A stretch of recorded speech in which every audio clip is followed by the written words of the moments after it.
Yiğit Pazar'a geldik. Pitbull. Sizlerden mi? Burası aldım. Koy kaka. Kancha ekan bu aka?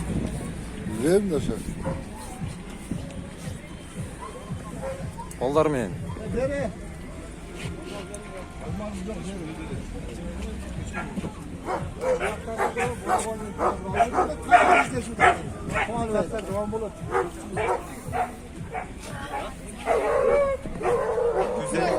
Qanchadan bo'ldi aka bu pitbulllar? 250. Ha? 250. Birodasın ekan aka? Pit. Yo'q, sonunga. Ne oldu? 250. Bak, o değil mi? 250 dolar. Qancha bo'ldi aka mayt?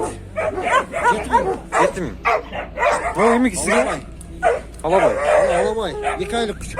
2 aylık küçük. 7000.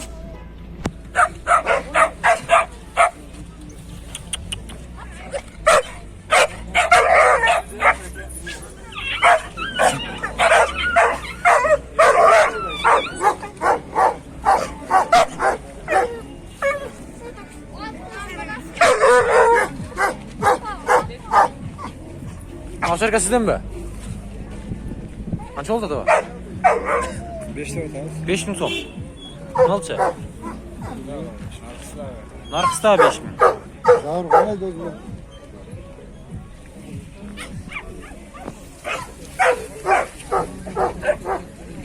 Nastaniyasi yo'qmi, monayi yo'q.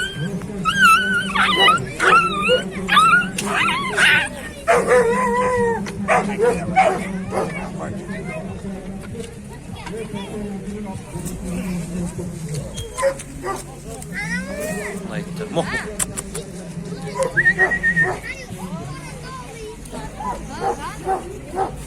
Sanpanın o'zi olg'idan ilaydi.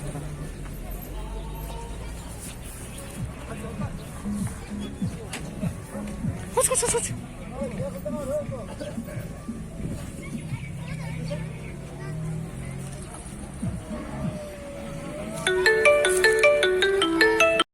Жиырма миң сом.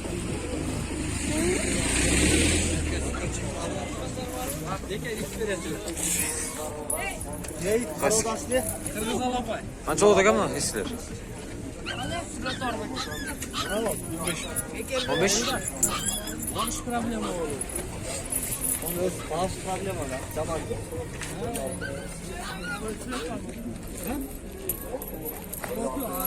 Telefon alması değil mi? Burası taşta değil mi? O, yeter mi?